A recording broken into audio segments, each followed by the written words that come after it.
So I'm joined by Arcane Roots, fresh off stage-ish. How was it? Lovely. Yeah, it was, we've never been here even as I still don't know the word. Tourists, visitors, festival goers. So we went in pretty dry. We didn't really know what the deal was, and there's always kind of a little bit in the back of your mind that's kind of like maybe no one's going to be here, but it wasn't. It was awesome. There's like loads of people. Everyone was singing along from the get-go. So it's. We was really surprised how passionate people are about us playing shows. And if you go to a festival you've never played before, and still being a relatively small up and coming band, it's always really humbling when you see rows of people singing along to your tunes, and that's what we got. And even our first ever festival, Somsfield, is the same, and it's still as humbling for us now as it was when we did our first festival. Yeah, they're quite a passionate crowd here. They like the intimacy of the gigs as well. So over the summer, you've done Sonosphere, you've done Leeds. What other festivals have you been to, and how does Leeds compare? We played Bilbao in Bilbao. That was hot. And then Leeds has been pretty hot today. It's hot all year round in Leeds. It's like 20 plus. This is cool for Leeds. They do those things on roundabouts where they sell towns. It's like Leeds. You think you've seen everything? No. You've not seen right. You're the guy. Twins, yeah. Leeds, hot all year round. Ipswich has the best one, right? Yeah. Ipswich's one is, right, when you're coming off the motorway, you arrive at Ipswich, the sign is Ipswich, you'll be surprised. There you go. I've never been to Ipswich. Have you been to Ipswich? You would be surprised. Yeah. Would I be surprised? Yeah. You should just say no. sorry. That's toll work. My hometown has one that just says Brighouse, the place to be. Which that's pretty happy. Yeah. That's pretty hip. Pretty general, but so are there any bands that you've become like friends with over the kind of gig circuit that you've been to see today or caught up with? We literally arrived and Hawkeyes were playing, and then Activists played soon after them. So I think we've played with a couple of times, and they supported us on our UK tour.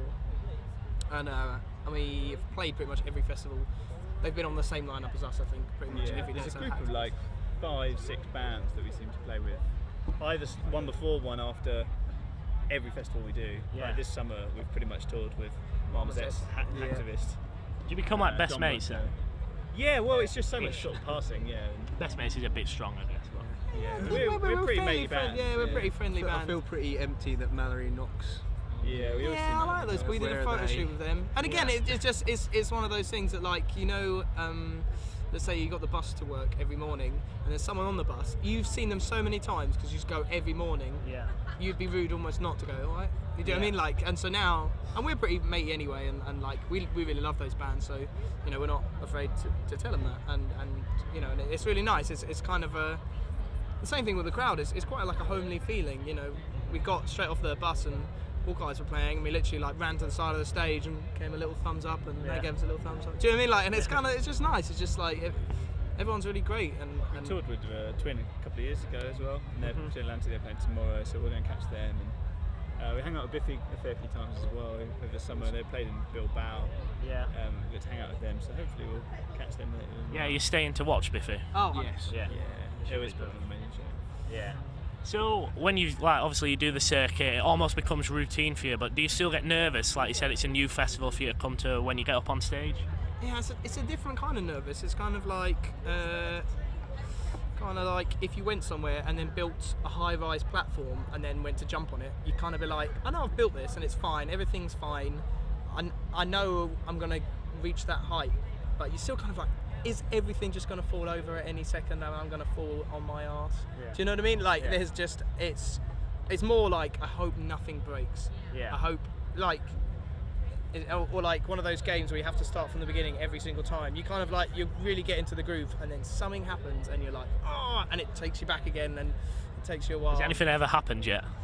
We have a few, I mean, it's a few little bit. Obviously we know the music inside and out, and we know it. We don't know each other inside out, but we know each other very well, and I can tell straight away if someone isn't having a nice time, or if it's usually like sound can always be a bit of like a massive variable when you're playing festival. Sometimes it's incredible, and sometimes it's the worst experience, and it really affects your mentality. Because there's only 3 of us as well. It's really key that things sonically sound really rich, and we can hear each other really well, and there's clarity in it. It makes us sort of enjoy ourselves. So if we have a really good sound check, for example, we can really take the nerves down. But if it's a mega rush and we have to just get on a line check and play straight away, sometimes like that can affect your moods. But most of the time we have a really good time. These I've days. fallen over a couple of times. That's happened. Yeah. How do you like deal with falling over? Because I guess you just gotta laugh it off. Haps. Yeah. It's because it's a weird thing that, like, if anything like that happens, it immediately goes from us sharing this experience with however many people to just us. Like, I will immediately look at those guys and we'll be laughing and we'll just, carry on and we'll talk about it afterwards. Do you know what I mean? Like, it's always a thing. And there's always stuff that just, like I say, we've lived together and we're best friends. And so yeah, like a couple of times in literally the first song, I've gone head over. And then It's happened to the best. It's happened to the You've best. just got to deal with it. Just hold my guitar out, land on my back, smash my head, get up, laugh about it. Smash your head over the guitar. No, I had to. Yeah, I literally just kind of. Save the He, guitar. he, just went as- for it. he- Andrew will sacrifice himself for his guitar. Yeah, easily. No. Easily. It was a new guitar at the time as well. I was like, no way. Very important. So what's up next for you guys after festival season's over? Because this kind of marks it coming to a close, I guess. Leeds Festival. Yeah, it's kind of like a bookmark for. There's a few. We got a few other ones like a Ringmaster, an Underground, Arctangent, Arctangent, which is going to be awesome. By the guys who do 2000 Trees. We love them to bits. In the same way, it's just we know they put on awesome shows. They look after the bands. They love the music, and they're great, and we love them. We just said wherever you do, whenever you do a festival, don't even ask. I'll be offended if you ask me if we're going to play it, because we are going to play it. It's already a yes. Like, don't worry about that. And then we're touring with Coheed and Cambria. And then I think we're probably going to do our own headline dates and headline European dates come, I think, October, November time. And then hopefully see the year out with I think another couple of supports. I think they'll be coming up. So hopefully a nice jam-packed year. We're hoping that after festival season ends, it's just flat out touring. So we've got most of the year done now. Pretty busy then. Yeah, and we want to be. It's just I feel like we're not getting anywhere unless we're really playing unless you do shows. it. If you have a little break, even if it's a nice break, it's kind of you start to feel like you're losing. Don't want people momentum. to forget. Yeah. And just playing with these guys, I love playing music with these like guys. when we do a tour, like by the end, we just get really, really good. And sometimes you just want to keep that momentum up. So it's really good when you're busy. And we went off playing shows off the back of doing the Muse shows, and then we had a tour just before that, and we really noticed the momentum of playing a show every night and really starting to know the songs to the point where you're thinking about your performance rather than sort of playing things interesting. That kind of Just fades into the becomes background. second nature. And it becomes really, really enjoyable. And it's the same with anything. If you stop for a few months, you can get really rusty, and things can change. So we like to keep that momentum going anyway. It's where we professionally, it's exciting for us just to keep going. Okay, well, because we're in Leeds, I devised a little game to finish on. It's called Leeds or Lies. See what I did? I thought of that all by myself. I got 10 things. Some are from Leeds, some aren't. So if it's from Leeds, say Leeds. If it isn't, you say Lies. Right. So we've got like Heaven's Basement scored 7, I think. Right, So you've got to beat them. yeah, you want to beat them. All right, number 1 is Scary Spice. Which one is she? She could be. She's got an accent. No, it leads. I think she's from Leeds. Leeds, correct. Yeah. Is she from Bradford? No, she's from Leeds. Brilliant. You're gonna lose yourself. Yeah. Okay. Yeah. Number 2 is the fold down chair. The fold out chair. It's such a Leeds invention, though, isn't it? I don't Leeds. know. Down there. I don't You know. know. I'm gonna. Do you reckon it's a I want to curveball? go. I kind of want to say Leeds. Then. Leeds. Lies. Number 3 is the non-stick frying pan. These are such Leeds inventions. They could all be true. Bloody pan. Stick some No. butter on there. We going for lies? Lie. I feel like if we say lies, it's going to be Leeds. So. Lies, correct. Oh, okay. Yeah. Number 4 is the mouse trap. That's a mouse. All of them. They're great. In fact, this is a great game. It's Mousetrap. I'm going to say lies. I think it's a lie. That's Leeds. Ah! 2 out of 4. On to number 5 is the post-it note. I think that was reckon that's- lies. I reckon it's a lie. Lies, correct. Number 6 is concrete. Concrete. I want to go lie. I'm gonna go lie. Leeds. You've done well, haven't you? Yeah, they got so much stuff has come from here.